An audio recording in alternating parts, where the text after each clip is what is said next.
This is the latest dedicated home theater projector from BenQ, which is called the W5800 and has a true 4K display powered by a 20,000 hour laser light engine and 2600 NZ lumens and a whole suite of advanced calibration options.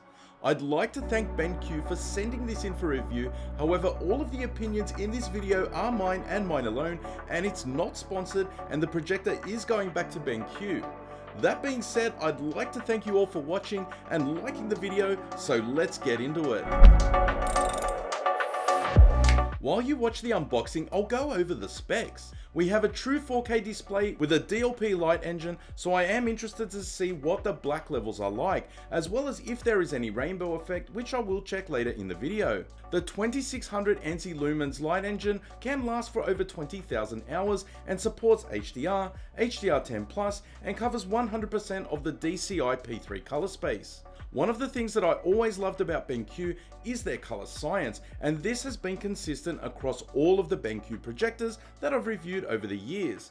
They have a lot of passion for creating tools for lovers of cinema to be able to fine-tune and calibrate the image.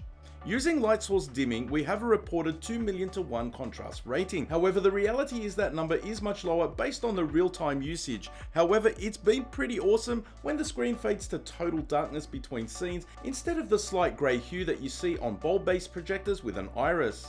We have HDMI 2.0B with 24Hz all the way up to 240Hz in 1080p mode for gaming. There is also eARC support if you want to feedback the audio from a digital source back into your home theater system, although my recommendation is to always use a dedicated movie player or Apple TV connected to a receiver for the best possible quality audio.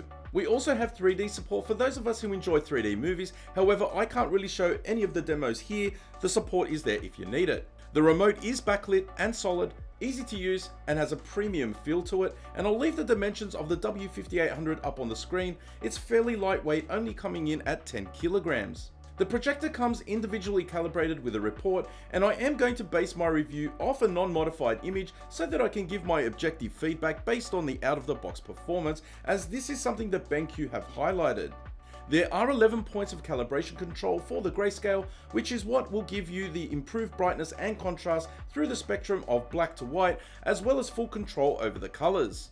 One thing I really like is that it is a dedicated home cinema projector. It's finished in matte black with gold accents and has a center position for the lens with a special design inside the cavity to negate any light reflections from coming back onto the lens. The W5800 is surprisingly very quiet, and even on normal mode it was barely audible, and I had it placed just behind me during the testing, so I imagine that being ceiling mounted further back it would be even better. There is a 1.6 times optical zoom with two-way electronic lens shift, so that you can position the projector slightly off center and still be able to adjust the image to where it needs to be without having to use keystone.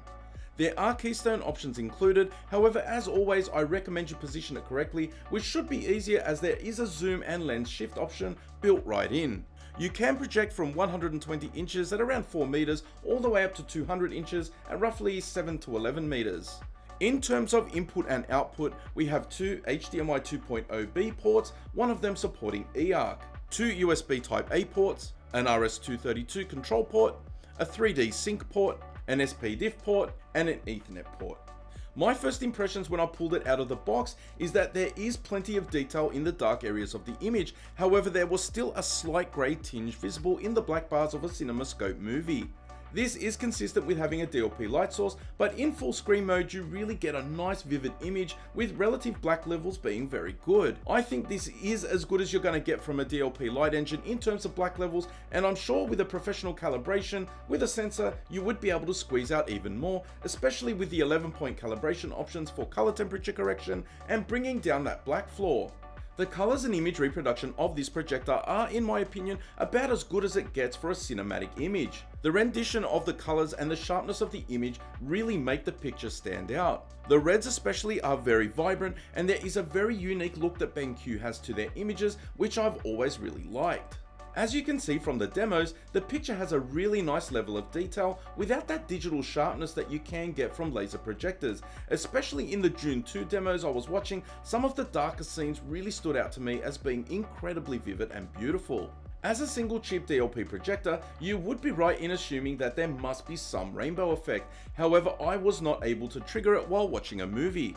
Usually, if I move my head quickly, I will see some of the edges. However, this is the first projector where I couldn't see any during playback. That's not to say that it's not there, but surprisingly, I just didn't see it, although it may be visible in the recording, as the refresh rate of my camera could be slightly off from the refresh rate of the projector. While you watch some of the demos, I will give you my opinions about this projector's performance. First of all, it is definitely built and marketed as a dedicated home theater projector.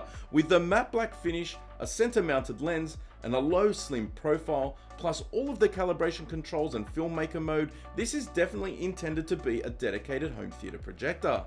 The colors are great, the image is beautiful, and I think that the image the W5800 produces makes you feel like you're watching cinema rather than a plain old movie on a TV. The W5800 is, as mentioned earlier, pretty quiet, and if you are in standard SDR mode, you can run it perfectly fine in eco mode. However, if you are using HDR, it would be better to run it in the standard mode to get that extra brightness in the dark areas. Some of the special features that BenQ has provided with this projector are the filmmaker mode, as well as a toggle for the dynamic black levels, which allows the projector to adjust the output to boost the brightness and the details in the dark areas of the image. I tested this and I really didn't notice much difference, but it is there if you decide you want to use it. I found the installation of this projector to be very easy. It does have mounting options to have it upside down on a pole, or to have it on a shelf, or on a set of speakers like me, which I had to do for this video, but I'm not recommending it. I found that the picture has a really nice natural look to it, without that digital sharpness that laser projectors with a blue laser often do have, and it was really nice to be able to just plug it in, adjust the position using the electronic controls and optical zoom. No manual controls on this one like the HD 4550i that I reviewed last year. All of these features do come with a premium, and the recommended retail price here in Australia is $8,999, while in the States it comes in at $5,999 US. Having a JVC MP5 lamp-based projector, I didn't think it's fair for me to use it as a comparison, so when thinking about mid-price range projectors from Sony, JVC, Epson, I think that you do get a lot of projector from BenQ. The Sony XW5800 retails at 10,000 Australian dollars, which makes it similarly priced to the BenQ. However, it has only 2,000 lumens, and the zoom and lens function are manually controlled. I won't compare the image, as the Sony makes a great image as well, but the manual zoom and shift do make this projector less attractive for me personally. The closest offering from JVC is the NZ7, and that is priced at almost 17,000 Australian dollars, so it's not really a fair comparison, so I'll leave that one off the table for now.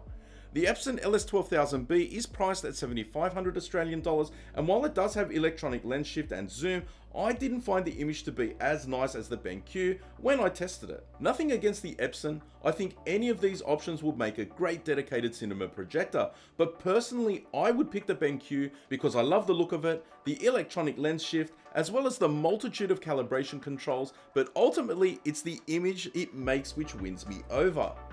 Buying a dedicated cinema projector is a massive investment, and if you had $6,000 to $10,000 budget, then this is definitely the one that I would consider as a contender. Add an image processor like a Lumagen or a MadVR, and you could squeeze even more out of it. The only negatives, I think, if I was to say anything about the W5800, is that it has a higher black floor than what I'm used to with my JVC. The overall brightness and the contrast of the image definitely makes up for it. The blacks aren't crushed, there is still a lot of detail in the image, and like I said, it makes a very cinematic image. I'd like to thank BenQ for sending the W5800 in to me for this video, so check out the links down below for more information, as well as the links to buy one if you're interested. And guys, if you have any questions at all, leave them down below in the comments section and I'll be sure to answer them. I do get a lot of questions asking me to compare this projector with that projector, and it's very hard for me to do because there are so many factors to compare. So please take a look at my other projector review videos, which I'll leave in the outro of this video. It's in a playlist. Again, a very big thank you for watching, but that's it for this one. You'll catch me in the next one. Bye for now.